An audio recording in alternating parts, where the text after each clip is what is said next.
UJT secara manual. Di sini saya memiliki dua data yang sudah saya susun. Yang pertama ada data SD konvensional dan yang kedua ada SD eksperimen. Sebelumnya saya akan menjelaskan HO dan H1 terlebih dahulu dari masing-masing data. Yang pertama ada HO dari SD konvensional, yaitu rata nilai di SD konvensional lebih baik daripada nilai KKM. Selanjutnya untuk H1-nya yaitu rata nilai KKM lebih baik daripada nilai di SD konvensional. Selanjutnya HO dan H1 dari SD eksperimen yaitu HO yaitu rata nilai di SD eksperimen lebih baik daripada nilai KKM. Sedangkan H1-nya yaitu rata nilai KKM lebih baik daripada nilai di SD eksperimen. Selanjutnya, untuk mencari UJT ini, kita mempunyai rumus manual yaitu seperti ini. X yaitu nilai rata-rata, U yaitu nilai KKM, S itu simpangan baku, dan N itu banyaknya data. Lalu, rata-rata diambil KKM dibagi simpangan baku dibagi akar dari nilai N. Selanjutnya kita akan langsung mencari dari masing-masing data tersebut. Kita akan menggunakan average, enter, lalu simpangan baku yaitu STDAV, buka kurung, diblok aja datanya. Lalu N yaitu count, buka kurung, diblok lagi datanya, enter. T hitung yaitu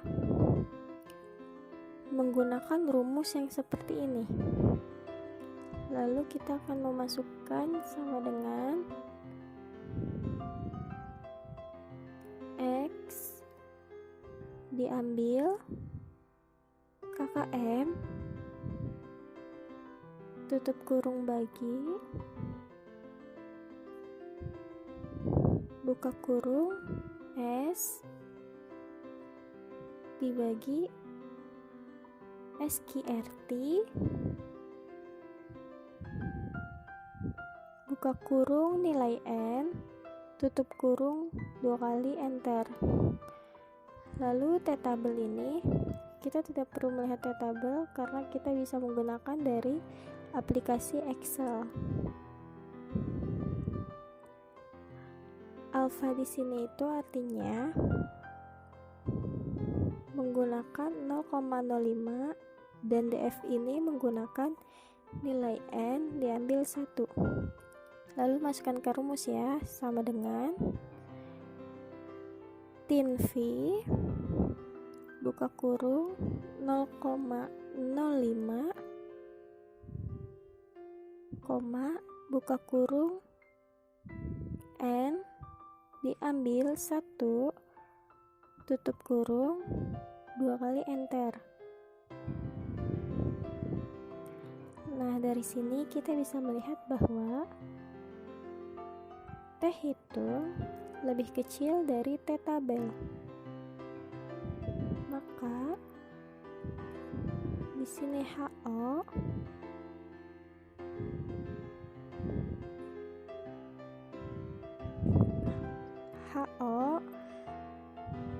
ditolak dengan kesimpulan rata nilai KKM lebih baik daripada nilai di SD konvensional.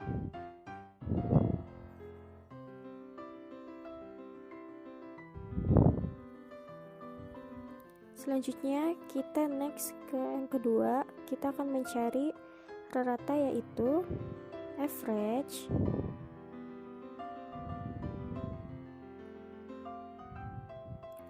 lalu simpangan baku yaitu count, STDIV buka kurung di blok datanya. Lalu N yaitu count, di blok lagi datanya. Selanjutnya hitung, yaitu menggunakan rumus yang ini juga. Hitungnya sama dengan X diambil KKM tutup kurung dibagi buka kurung S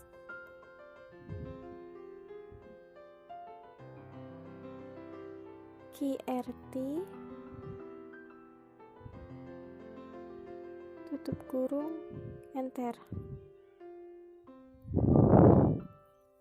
Lalu tabel sama seperti sebelumnya, kita menggunakan dari Excel saja, yaitu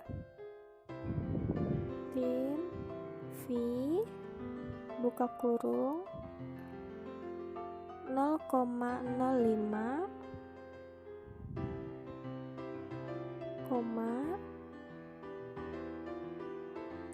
N diambil 1 tutup kurung enter. Jadi seperti ini. Lalu kesimpulannya adalah hitung lebih kecil daripada tabel. Maka dari itu kesimpulannya HO ditolak dengan kesimpulan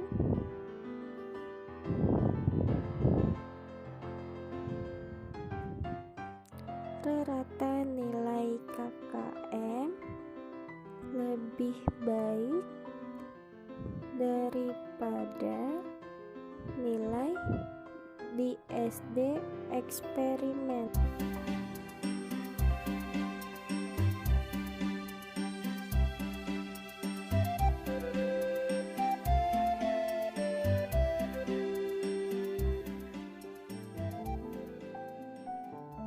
Di sini kita akan menguji Pirate Sample Test menggunakan SPSS.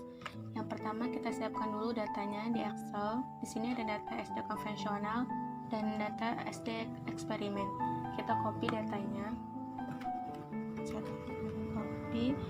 Terus kita masukkan ke SPSS-nya. Di variable view kita rubah namanya menjadi SD konvensional dan SD eksperimen. Di desimal kita rubah menjadi 0.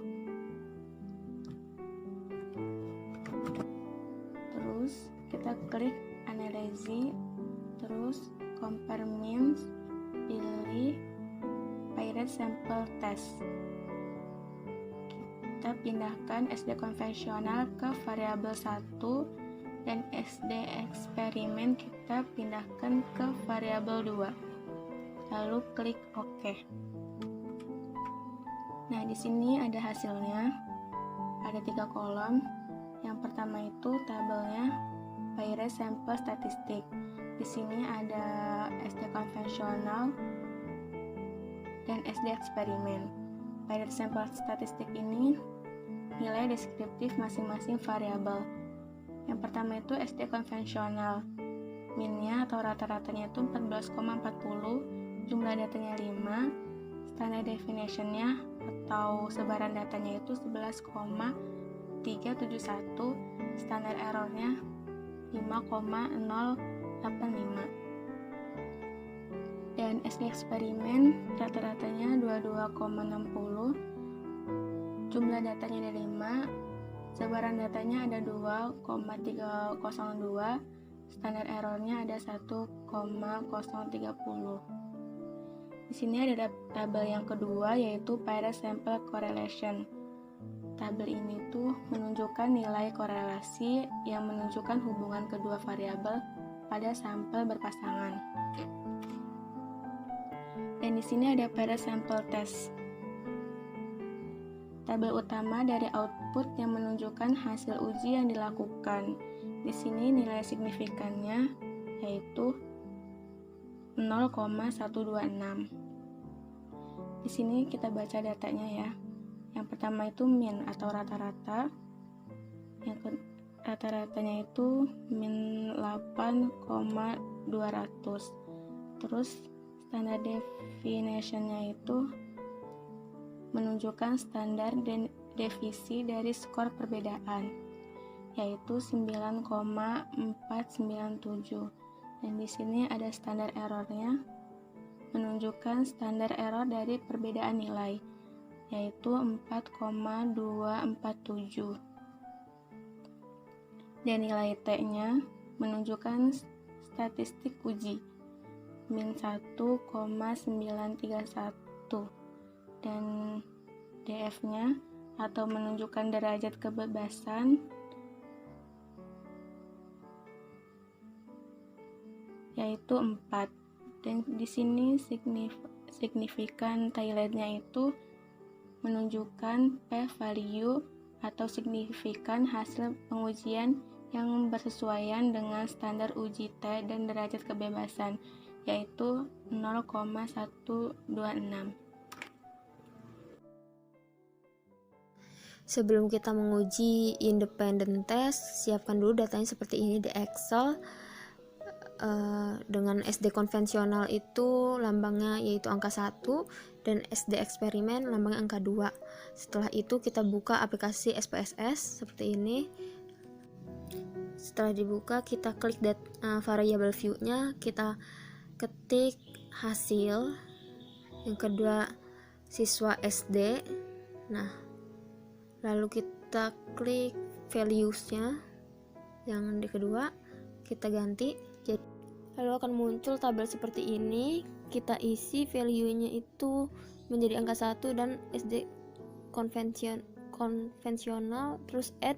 Nah, masuk seperti tabel tersebut.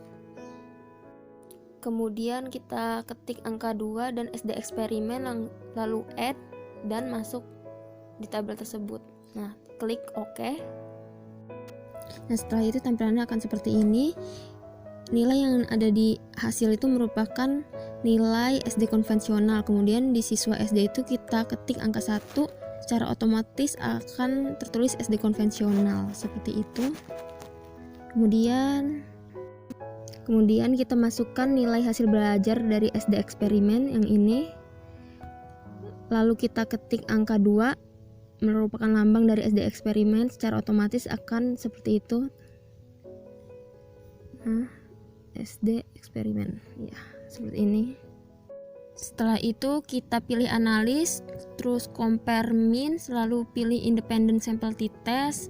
Setelah itu akan muncul tampilan seperti tabel ini. Kemudian hasil dimasukkan ke tes variabel dan siswa SD dimasukkan ke grup variabel. Lalu kita klik define group. Lalu pada grup 1 kita ketik angka 1, grup 2 ketik angka 2, lalu continue dan OK. Inilah hasilnya. Berdasarkan tabel output grup statistik, diketahui bahwa jumlah data hasil belajar untuk SD konvensional adalah sebanyak 5 siswa dan SD eksperimen sebanyak 5 siswa. Nilai rata-rata hasil belajar atau min untuk SD konvensional ialah 2,1600, sedangkan untuk SD eksperimen ialah 2,2600. Kemudian, untuk membuktikan apakah perbedaan tersebut signifikan atau tidak, maka perlu menafsirkan output independent sample test berikut ini. Berdasarkan tabel output, diketahui nilai signifikansi Levin test for equality of varian adalah sebesar 0,815, lebih besar dari 0,05, maka dapat diartikan bahwa varian data antara SD konvensional dan SD eksperimen ialah homogen atau sama. Kemudian, equal varian assume diketahui nilai signifikansi tutil sebesar 0,468 lebih besar dari 0,05. Maka sebagaimana dasar pengambilan keputusan dalam uji independent sampel t-test, dapat disimpulkan bahwa tidak ada perbedaan yang signifikan pada hasil belajar siswa antara SD konvensional dengan SD eksperimen. Seperti itu.